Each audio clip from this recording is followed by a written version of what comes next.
Well, TD Power Systems is the next company that we are speaking with. It's a leading manufacturer of electric AC generators. They posted a good set of fourth quarter earnings. Revenues are up 10% as compared to last year. Gross margins have expanded to over 33% from around 29% earlier. Nikhil Kumar is managing director at the company, and he's joining us right now to take some questions. Nikhil, good to have you with us here on CNBC-TV18. Could you tell us what kind of order inflows did you end the year with in aggregate, FY23? Yeah, so we ended with a total order inflow for up about 837 crores last year, compared to 605 crores in the previous year. So we've seen about a 38% increase in the order inflow. Right. And what kind of order inflow do you expect for FY24? I ask this because, you've gone ahead and met all the guidance details that you've given us, 850 to 900 crores the revenue. You've posted 872 odd crores. You said you will exceed 800 crores in order inflow. You've done 837 odd crores. What are you expecting in terms of revenue and margins for FY24 and the target of 1200 crores by FY25? That comes about, right? Yeah, so I've given a guidance of about plus minus 1,000 crores, maybe between, let's say, 960, 970 to about, let's say, 1,020 crores is the range I'm going to give at this point of time for the sales for this year. We are going to expand our not gross contribution, but we're going to expand our EBITDA margins by about 100 basis points this financial year. And the order inflow will also rise from 835 crores, 840 crores to about 950, 960 crores. Of course, the target is to take the company to 1,200 crores the following year, but I'm not giving that commitment right now. But that is the goal. So 60% of your business comes from the export market. Is there any slowdown that you're seeing over there, and what kind of growth are you looking at, particularly from exports? I don't see any slowing in the export business. There is a fundamental shift in the Western markets towards renewable energy. We're seeing a lot of demand coming for waste to energy, biomass power plants, garbage burning power plants, and we think that this shift is going to accelerate in the future. So we're not seeing any drop in demand.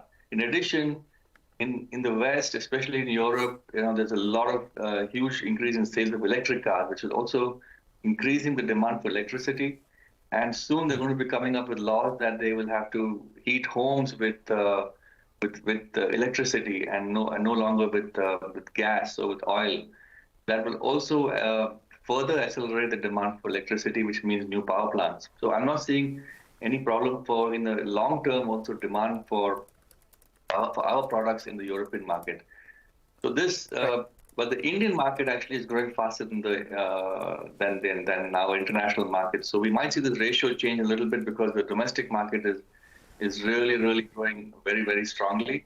And we have new products like synchronous motors and other the railway business is also part of our motor business. That's also growing very rapidly in India. So we could reach a ratio of something like even 50-50. Sure. In the railway business, I think out of a total order book of 1,400 crores, you have about 850 crores coming in from railways. That's the last update we have. Have you got further orders since then? I mean, this is a 9 months. No, it's still the same. It's still the same. Okay. So that will be spread over 5 years. But there are a number of projects coming up for announcement in the next 3 or 4 months. So a couple of new 9,000 horsepower railway tenders and 12,000 horsepower. So, we're optimistic. We are waiting for some information to come from the market as to whether our partners are going to win or not, win these tenders or not. Right. The concern is that at 1,200 crore, you reach peak capacity utilization. That's about 2 years from now. So are you planning any further capacity enhancement? Have you laid out some CapEx plans, some investment for this? Your thoughts? We don't. We are going to push our capacity utilization to 1,300, 1,000 before we go in for a new plant. We have plans to further invest in automation, debottleneck the factory, maybe set up small satellite manufacturing, small small little shops just near our plant so we can offload some of the non-value added activities in the main plant and then do higher value added activity in the factory. So there are plans not to go in for a big investment, but rather to keep optimizing and to keep improving efficiency within the main plant. Maybe 3 to 4 years from now, we will have to think about a new plant. We have the cash; we can do it anytime. It's not a problem. Land is available. We know what we have to do. But I hesitate to go in for a new plant at this point of time. What about the distillery segment? You had said earlier that you are looking for expansion over there. What is the kind of revenue potential that you see from that segment over the next couple of years? So we supply generators, part of the steam turbine package, which goes into this ethanol plants, distillery plants. There's a huge demand for it because of the blending with petrol. And that continues to be the story in India. We're seeing a huge demand for, with new distilleries coming up, with more ethanol production required for blending with petrol. And each of them requires a steam turbine and steam turbine generator. So there's a very strong demand for these products.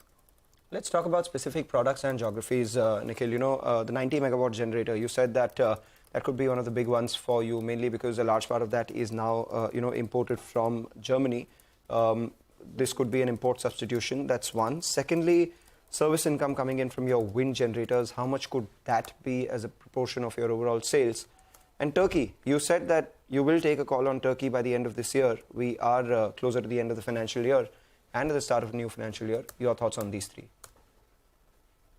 Yeah, so let me start with the last one. We took a decision to keep the Turkish operation open for two reasons. One is that we wanted to execute some pending orders that we had. And second is that we also wanted to keep it as a service center because we have an increasing population of our generators working in Europe. We have more than 700 machines right now working in Europe. So we wanted to keep this factory as a service center. We just got information from Turkey that last week they have revised the policy for incentives, and they made it very attractive once again for customers to buy made in Turkey generators. So it was the right decision for us to hang on. We expect with this new incentive regime that the demand for our generators will increase once again for the Turkish market. So let's see how it plays out. But fundamentally, it's the right decision because the policy is now, giving wind to our backs. All right. Second question on. The 90 megawatts generator and... Yeah, 90 megawatts. So the two poles, so this larger generator market in India, it's about a 10 machine per year market. It's again captive business. It's for large steel plants, metals, aluminium, copper. And so it's a 10 machines per year market. We expect to get about, say, 30-40% of this market. But it's strong. Right now, we're seeing very strong demand coming from the sector. All right, Nikhil, thanks very much. Appreciate you joining in.